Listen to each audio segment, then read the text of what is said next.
everyone, so welcome to my channel. Today I'm going to be showing you how I pack the freshly picked classic mini. So if you want to know how I pack this baby up, then just keep on watching.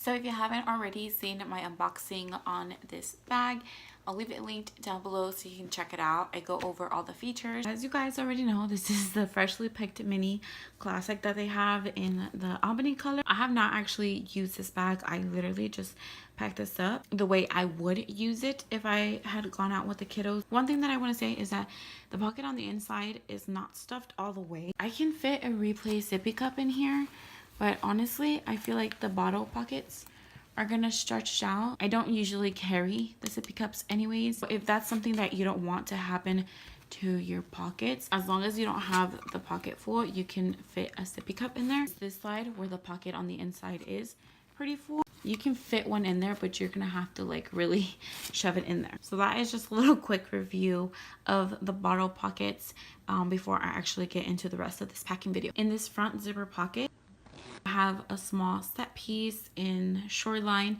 as my wallet. I also do have a pen gem from the Sensible Mama. I would probably stuff my phone in here as well. So you do have a magnetic closure. I did mention in my unboxing that you do have these snaps here.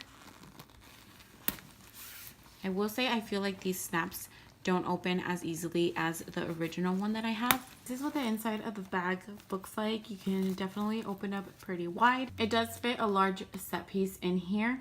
But I do feel like maybe it'll be packed better without. So right here at the top in its itsy bag, I have some goldfish in here. In the main compartment, a large set piece in black and blue. And in here, I just have my diapering essentials. Right next to that large piece, I had a small set piece. This is in sushi cars. And in here, I just have these awesome SQUIGS.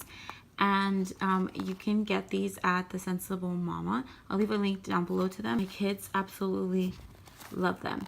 And so I use them to go out. I can also use them for them to play in the tub, and they also fit quite a few in a small set piece. So in this side pocket, 2 cheese sticks on this side, a silicone mat, and 2 BUMKINS bits. In this front pocket, I have a JUJUBE Be Dry, a 2T shirt, 24-month shorts. So in this slip pocket, I have a wipey clutch with some wipes. I also have a wipe pouch. In this back zipper pocket, I just have a JUJUBE coin purse. I have a pencil liner. I have a Tylenol to go. And I have some band-aids and some hair ties. So that is everything that I was able to fit in this little bag, and I can't believe how tiny it is. So now I'm just going to repack everything back up. Wonder if you found what you're looking for. I hope it's not too late. I want you back here with me. We never should have said it's better this way. I'd rather be with you. So that is it for this video. I hope you guys enjoyed it and you found it helpful. If you have any questions, then just leave me a comment down below. So thank you so much for watching, and I'll see you for my next video. Bye guys.